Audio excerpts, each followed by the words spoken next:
Hello students, नमस्कार। कैसे हैं आप सभी। आज हम लोग एक नई वैकेंसी के बारे में बात करने वाले हैं, जिसमें योग्यता आप लोग जानेंगे कि इसकी क्या योग्यता है। एक नई वैकेंसी आई हुई है जो भारतीय रेलवे में लोको पायलट की भर्ती है। लोको पायलट की वैकेंसी होती है, ये बहुत अच्छी वैकेंसी होती है और हर साल भारतीय रेलवे द्वारा ये वैकेंसी निकाली जाती है।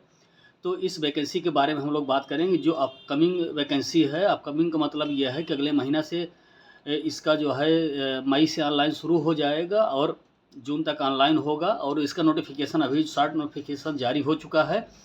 तो इसके बारे में हम लोग बात करेंगे कि जो भारतीय रेलवे है इसमें लोको पायलट की भर्ती हमारी कैसे होती है, इसमें जो वैकेंसी निकली है तो इसमें हम लोग किस तरीके से प्रिपरेशन करेंगे और इसमें क्या क्या योग्यता रहती है, कितने स्टेज में इसमें परीक्षाएं होती हैं, कब फाइनलाइजेशन होता है। तो इसके बारे में हम लोग बात करना चाहेंगे, आज बात करेंगे इसके बारे में। मैं आप सभी को बताऊंगा। तो अगर इसके बारे में आप इच्छुक हैं कि हाँ जो है ये हमें वीडियो अच्छी लग रही है, अच्छी लगेगी, तो इस पर प्लीज़ चैनल को सब्सक्राइब कर लीजिएगा और बेल आइकन को दबा लीजिएगा, जिससे कि जो है इससे संबंधित जो भी वीडियो मैं बनाऊं तो आपके पास समय समय पर पहुंचती रहे। तो मैं आप लोगों को बताना चाह रहा हूं कि अभी 16 मार्च को एक नया नोटिफिकेशन भारतीय रेलवे के द्वारा जारी किया गया है, जो भारतीय रेल में लोको पायलट की वैकेंसी के लिए जारी की गई है, जिसमें पदों की संख्या 11,117 पद 27 पद के लिए जो है जारी किया गया है। इसमें घटने के चांसेस तो नहीं होता है, इसमें पदों की संख्या बढ़ ही सकता है, घटता नहीं है। हर साल जब भी भर्ती आती है तो इसमें 10-15%, 20% तक पदों की संख्या की बढ़ोतरी हो जाता है। तो इसमें ये मान चलिए कि अभी ये जो 11,127 पदों की संख्या दिखाया जा रहा है, ये अभी तो मूल पदों की संख्या है, इसमें बढ़ोतरी भी हो सकता है। लेकिन नोटिफिकेशन तो जब देता है तो घट सकता है, बढ़ सकता है, ये भी कहता है। लेकिन कभी अभी तक ऐसा नहीं हुआ है कि पदों की संख्या जारी होने के बाद उसमें कुछ घटोतरी किया गया हो।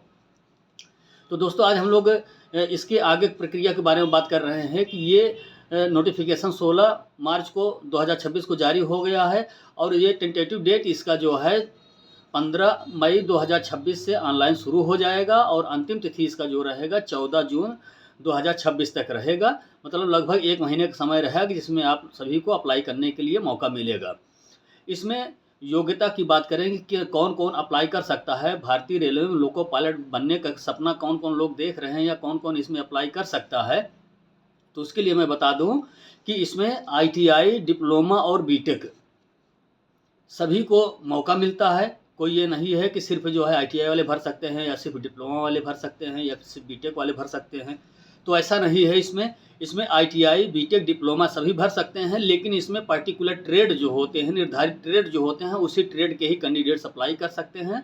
सभी ट्रेड के कैंडिडेट्स अप्लाई नहीं कर सकते हैं।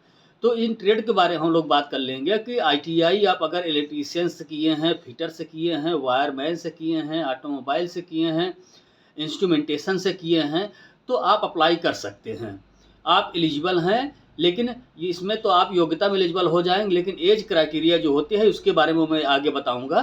तो ITI इन ट्रेडों के लिए एलिजिबिलिटी होती है। फिर डिप्लोमा की बात करें हम, तो डिप्लोमा में electrical engineering, mechanical engineering, electronics engineering, automobile engineering और इसके साथ में आपके जो मैकेनिकल में कई पोर्शन होते हैं, ऑटोमोबाइल होता है, मेंटेनेंस होता है, प्रोडक्शन होता है, तो सभी के सभी इसमें एलिजिबल होते हैं। और इंस्ट्रूमेंटेशन एंड कंट्रोल के जो होते हैं, IC जो होता है, उसके लिए भी एलिजिबिलिटी होती है। तो ये लोग इसमें अप्लाई कर सकते हैं जो डिप्लोमा कैंडिडेट हैं। Electrical, electronics, EC, electronics and communication और इंस्ट्रूमेंटेशन, मैकेनिकल, ऑटोमोबाइल, ये सारे ट्रेड के कैंडिडेट्स अप्लाई कर सकते हैं। उसी तरीके से अगर आप बीटेक किए हुए हैं तो बीटेक के जो कैंडिडेट्स हैं, इसमें इलेक्ट्रिकल हो गया, इलेक्ट्रॉनिक्स हो गया, EC हो गया, इंस्ट्रूमेंटेशन हो गया और एक ट्रेड होता है EN जिसको बोलते हैं इलेक्ट्रिकल एंड इलेक्ट्रॉनिक्स होता है, वो भी इसमें अप्लाई कर सकते हैं। तो मैं योग्यता के बारे में बता दिया कि इतने योग्यता वाले कैंडिडेट, इतने ट्रेड वाले कैंडिडेट ही इसमें अप्लाई कर सकते हैं। और ट्रेड वाले अगर इसमें अप्लाई कर भी देते हैं तो वो किसी तरीके से एलिजिबल नहीं रहेंगे। मान लेते हैं आप फाइनल लिस्ट में शॉर्ट लिस्टिंग हो भी जाती है तो भी आप उसमें फाइनलाइजेशन में आप बाहर कर दिए जाएंगे। तो अपना ट्रेड देख करके ही इसमें अप्लाई करेंगे। अगर आप इसमें मैच कर रहे हैं तो अप्लाई करें, अन्यथा अप्लाई करने की ज़रूरत नहीं है इसमें। और अगला स्टेप है, इसमें हम बात करेंगे कि इसमें आयु कितनी ली जाती है, निम्नतम आयु कितनी होनी चाहिए, अधिकतम आयु कितनी होनी चाहिए। तो इसके बारे में मैं आप सभी को बताना चाह रहा हूँ कि भारतीय रेलवे में जो लोको पायलट के पद होता है उसके लिए मिनिमम क्राइटेरिया एज का जो है 18 साल है और अधिकतम 30 साल होता है। 18 से 30 साल तक के कैंडिडेट इसमें अप्लाई कर सकते हैं। ये जनरल एज होती है। जनरल एज का मतलब इसमें सभी लोगों के लिए एलिजिबिलिटी होती है, चाहे जिस कैटेगरी में हो। लेकिन अगर कैटेगरी वाला कैंडिडेट अगर होता है तो उसको इसमें एज में छूट मिलता है। जिस तरीके से ओबीसी को 3 वर्ष की छूट मिल जाती है और एससी एसटी को 5 वर्ष की छूट मिल जाती है, या फिर सब कैटेगरीज में जो होते हैं उनको उनके मानक के अनुसार, जो भारत सरकार ने मानक बनाया हुआ है उसके अनुसार उनको छूट मिल जाता है। लेकिन नॉर्मल जो सामान्य पद के लिए वैकेंसी होती है उसमें 18 से 30 वर्ष लिया जाता है। बाकी आरक्षित वर्ग के लिए जो है आरक्षण मिलता है, उनको एज में छूट मिलती है। अब इसके बारे में बात करें, इतना तो हो गया। अब इसके बारे में बात करें कि लोको पायलट की जो भर्ती होती है इसकी प्रक्रिया क्या होती है, कितने स्टेज होते हैं, क्या क्या पेपर होता है, कितनी बार पेपर होता है, पेपर में क्या क्या हमको करना है, इसके बारे में हम लोग बात करना चाहेंगे। कि इसमें सबसे पहला नंबर तो आपको ऑनलाइन करना है, अप्लाई करना है, समय पे अप्लाई करना है और अपना जो भी विवरण है, आपका जो हाई स्कूल हो गया, इंटरमीडिएट हो गया, मतलब नॉर्मल पढ़ाई हो गया, नॉर्मल पढ़ाई के साथ साथ में आपने टेक्निकल क्वालिफिकेशन जो लिया है उसका जो विवरण भरना है आपको एकदम सही से भरना है। किसी तरीके से कुछ मिसमैच ना होने पाए। मिसमैच अगर हो जाता है तो हो सकता है कि आपका फॉर्म पहले ही रिजेक्ट हो जाए, और उसमें जो फोटोग्राफ और सिग्नेचर जो अपलोड करना रहेगा तो उसको भी ध्यान से देखना है कि उसमें किसी तरीके से कोई गड़बड़ी न होने पाए। जिस साइज का फोटोग्राफ उस पर अपलोड करना है उसी साइज का फोटोग्राफ और सिग्नेचर अपलोड करिए आप। उसमें भी अगर कुछ गड़बड़ होता है तो भी इसमें फॉर्म रिजेक्ट होने के चांसेस कभी कभी हो जाते हैं। तो ऐसा ना हो कि आपकी तैयारी चलती रहे, सब कुछ कर लें, उसके बाद अगर फॉर्म रिजेक्ट हो जाता है तो सारी तैयारी आपकी जो है जीरो हो जाए। तो ये चीज़ें आपको ध्यान देना है। तो प्रथम स्टेज में आपको फॉर्म सही सही भरना है, जो कि किसी तरीके से रिजेक्ट होने को कोई चांसेस ना रहे। फिर सेकंड स्टेज क्या है कि परीक्षा की स्टेज जो आता है, इसमें 3 स्तर की परीक्षाएं होती हैं। पेपर फर्स्ट, पेपर सेकंड और साइको टेस्ट। 3 स्तर की परीक्षाएं होती हैं। तो पेपर फर्स्ट में जो होता है इसमें सिर्फ और सिर्फ स्क्रीनिंग होता है। स्क्रीनिंग मतलब छटाई करना होता है। लगभग इसमें जो है 15 गुना या फिर जो है 20 गुना लोग कैंडिडेट्स को इसमें शॉर्ट लिस्टिंग कर लिया जाता है। लेकिन इसमें एक शर्त यह भी होता है कि कुछ कैटेगरीज के लिए मिनिमम अंक 30% होता है, कुछ कैटेगरीज के लिए मिनिमम अंक 35% होता है और नॉर्मल के लिए 40% मिनिमम क्वालिफिकेशन होता है।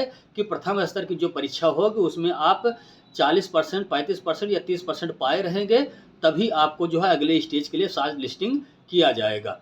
इसमें क्या होता है, जब आप प्रथम स्तर के पेपर देने जाएंगे तो उसमें 75 क्वेश्चन रहता है। 75 क्वेश्चन नॉर्मल जो होता है कि आपका इसमें ट्रेड से संबंधित किसी तरीके से कोई क्वेश्चन नहीं रहता है।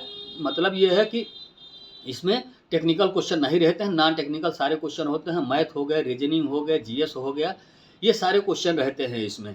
तो इससे संबंधित ही सारे क्वेश्चन आते हैं। 75 क्वेश्चन में आपको अधिक से अधिक अंक ले आना है, जिससे कि 35-40% का जो क्राइटेरिया होता है उसको आप आगे क्रॉस करके अगले स्टेज में आप जा सकें। तो पहले स्टेज की परीक्षा हो जाती है। उसमें यदि आप अच्छा नंबर ले आकर के सेकंड स्टेज के लिए क्वालिफाई कर जाते हैं तो सेकंड स्टेज की परीक्षा जो होती है उसमें भी आपको 2 भागों में बांट देता है। जो सिलेबस होता है 2 भाग में बटा होता है, एक टेक्निकल होता है, एक नॉन टेक्निकल होता है। तो नॉन टेक्निकल पोर्शन जो होता है वो पुराना मतलब फर्स्ट स्टेज का जो सिलेबस होता है लगभग सेम होता है, उसमें कोई चेंजिंग नहीं हुआ रहता है, उसी के ही जैसे होता है। लेकिन सेकंड स्टेज में जो सेकंड पेपर होता है, सेकंड पेपर टेक्निकल पेपर होता है, जो आपके ट्रेड से रिलेटेड पेपर होगा।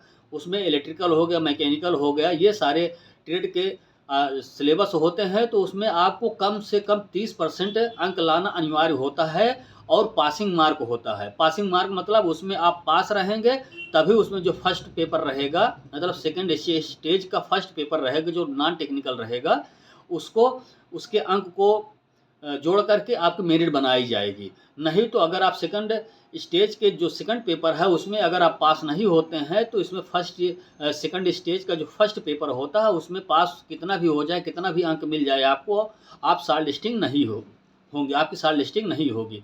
तो सेकंड स्टेज का जो पेपर होता है ये लोको पायलट के लिए वो बहुत महत्वपूर्ण होता है। इसमें आप सभी को पास होना, दोनों स्टेज में अच्छे नंबर ले आना बहुत अनिवार्य है। इसी से ही आपकी मेरिट बनेगी, इसी से ही आपकी जो है आगे अगले स्टेज, मतलब ये है कि जो साइको टेस्ट होता है उसके लिए बुलाया जाएगा। तो सेकंड स्टेज में पेपर फर्स्ट पेपर सेकंड जो होता है, इन दोनों में पास होना अनिवार्य है। सेकंड पेपर जो टेक्निकल होता है तो उसमें क्राइटेरिया होता है कि मिनिमम 30% आप ले आएँ, लेकिन जो फर्स्ट पेपर होता है, मतलब सेकंड स्टेज के फर्स्ट पेपर जो नॉन टेक्निकल का होता है, वो 100 नंबर का अगर है तो 100 नंबर में आप अधिक से अधिक जितना नंबर ले आ सके वो आपको नौकरी दिलाएगा। उसी के ही आधार पे आपकी मेरिट बनती है, वो नंबर तो जुड़ता ही जुड़ता है, साथ में जो साइको टेस्ट में नंबर पाए रहते हैं वो जुड़ता है। तो साइको टेस्ट में पहुंचने के लिए आपको सेकंड स्टेज में अच्छा नंबर ले आना अनिवार्य है। तो सेकंड स्टेज का जब पेपर हो जाता है, इसमें जब शॉर्ट लिस्टिंग हो जाती है, यदि सेकंड स्टेज में अगर आप शॉर्ट लिस्टिंग में आ जाते हैं, आपका नाम उसमें आ जाता है, तो आप साइको टेस्ट के लिए एलिजिबल हो जाते हैं। तो जो सेकंड स्टेज का पेपर होता है, रिजल्ट आने के बाद मान चलिए 1 से 1.5 महीने या 2 महीने के अंदर साइको टेस्ट इसमें भारतीय रेलवे करवाती है। तो साइको टेस्ट के लिए क्या होता है कि अगर 15 मिनट का क्वेश्चन, 15 मिनट का टाइम है, तो 15 मिनट में लगभग जो है 100 से 80 से लेकर के 100 क्वेश्चन रहते हैं, जो स्पीड में आपको सॉल्व करना होता है। एकदम आसान क्वेश्चन होते हैं, लेकिन आपका उसमें प्रेजेंट ऑफ माइंड देखा जाता है कि आप क्वेश्चन को देखते ही तुरंत कैसे सॉल्व कर सकते हैं। उसमें ये ना हो कि आपको सोचने का टाइम देना पड़े, या फिर जो है आप अगर गलत कर दे तो उसको सही करने का टाइम मिल जाए, तो ऐसा नहीं होता है। उसमें अगर आप गलत कर दिए, बाद में अगर आपको लग रहा है कि हाँ वो क्वेश्चन सही है, फिर भी उतना टाइम नहीं रहता है कि आप उसको बैक जाकर उस क्वेश्चन को आप सही कर सके। तो इसमें प्रैक्टिस मांगता है प्रैक्टिस मांगता है। अगर प्रैक्टिस आप खूब अच्छे से साइको टेस्ट के लिए किए रहेंगे, तब आप इसमें पास हो सकते हैं, अन्यथा इसमें पास होने के लिए बहुत पापड़ बेलना पड़ता है। लेकिन हाँ, प्रैक्टिस अगर किए हैं तो ये बहुत आसान है। प्रैक्टिस आप दिन भर में 3 पेपर 4 पेपर 5 पेपर अगर आप डेली प्रैक्टिस कर रहे हैं, तो ये मान चलिए कि आपका जो है चांसेस हो जाता है कि क्वालिफाई कर जाएंगे। लेकिन साइको टेस्ट में भी इसमें जितने भी पार्ट होते हैं, 4 पार्ट होते हैं या 5 पार्ट होते हैं, 4 से 5 पार्ट होते हैं, तो सभी पार्ट में आपको पास होना अनिवार्य है। मतलब जैसे परसेंटाइल होता है तो सभी में 40 परसेंटाइल अलग अलग पास होना अनिवार्य है। यदि सभी में आप क्या कहते हैं 40 परसेंटाइल नहीं पाते हैं, तो भी आप नॉट क्वालिफाइड हो जाएंगे। मतलब क्या है कि किसी पार्ट में आप जो है 100/100 क्वेश्चन कर लिए, और किसी पार्ट में जो है क्या कहते हैं आप 50% क्वेश्चन किए, किसी पार्ट में आप 70% क्वेश्चन किए, लेकिन किसी एक पार्ट में भी अगर आप 40 से 39% पे आ गए, तो ये मान चलिए कि आप उसमें डिस्क्वालीफाई हो जाएंगे, नॉट क्वालिफाइड हो जाएंगे। तो पिछली की सारी परीक्षाएं जो है 0 हो जाएंगी। तो ये ध्यान रखना है कि पिछली परीक्षाओं में तो आपको अच्छे से अच्छा करना ही है, साथ में आपको ये जो साइको टेस्ट होता है, साइको टेस्ट में भी खूब अच्छे से अच्छा नंबर ले आना है। इसके 2 कारण हैं कि पहला नंबर तो आपको सभी जो भाग होते हैं साइको टेस्ट के सभी में पास हो जाएंगे, और दूसरा अगर अच्छे से अच्छा नंबर ले आ रहे हैं, जो साइको टेस्ट का नंबर होगा वो, प्लस आपका जो सेकंड स्टेज का जो नॉन टेक्निकल क्वेश्चन का जो पेपर हुआ रहता है उसका क्वेश्चन जोड़ करके आपकी मेरिट बनती है। तभी मेरिट बनाने के बाद जो पदों की संख्या रहेंगे, पदों की संख्या के बराबर ही अब शॉर्ट लिस्टिंग की जाती है। 1.25 गुना या 1.5 गुना कैंडिडेट्स को अब शॉर्ट लिस्टिंग करना सरकार ने आदेश दे दिया है। तो भारत सरकार ने आदेश दिया है, तो उसके हिसाब से भारतीय रेलवे ने सारे नियम को बदल दिया है। पहले होता था 1.5 से 2 गुना कैंडिडेट्स को शॉर्ट लिस्टिंग करती है, उसमें वेरिफिकेशन कराती थी, उसके बाद उसमें से छांट कर लोगों को लेती थी। लेकिन अब क्या हो गया है कि जितने भी पदों की संख्या रहेगी, पदों की संख्या के सापेक्ष उतने ही कैंडिडेट्स की शॉर्ट लिस्टिंग कराई जाती है, उतने लोगों को ही डीवी के लिए बुलाया जाता है। डीवी में जितने भी लोग पात्र पाए जाते हैं उनको जो है फाइनल ज्वाइनिंग दे दिया जाता है, और उसमें फिर सेकंड लिस्ट या थर्ड लिस्ट जारी होने को कोई चांस नहीं रहता है कि हाँ मेरिट डाउन करके और लोगों को बुला दिया जाए। पदों की संख्या बच जा रहे हैं तो कुछ लोगों को और बुला करके जो है सेकंड लिस्ट जारी कर दिया जाए, थर्ड लिस्ट जारी कर दिया जाए। तो अभी 2 साल से सरकार ने ऐसा नियम बना दिया है कि अब सिर्फ और सिर्फ जितने पदों की संख्या रहेगी उतने ही लोगों को भारतीय रेलवे डीवी के लिए बुलाती है, बाकी लोगों को बाहर कर देती है। तो मैंने आप सभी को इसके बारे में बता दिया। आशा करते हैं कि इसके बारे में आप सभी को अच्छे से समझ में आ गया होगा। बाकी और भी अगर ये इसमें मई में 16 मई से पहले भारतीय रेलवे के द्वारा विस्तार पूर्वक एक नोटिफिकेशन जारी की जाएगी, तो तब जो उससे पहले जो है हम आप सभी को एक नई वीडियो बना कर देंगे। तब तक के लिए बहुत बहुत धन्यवाद।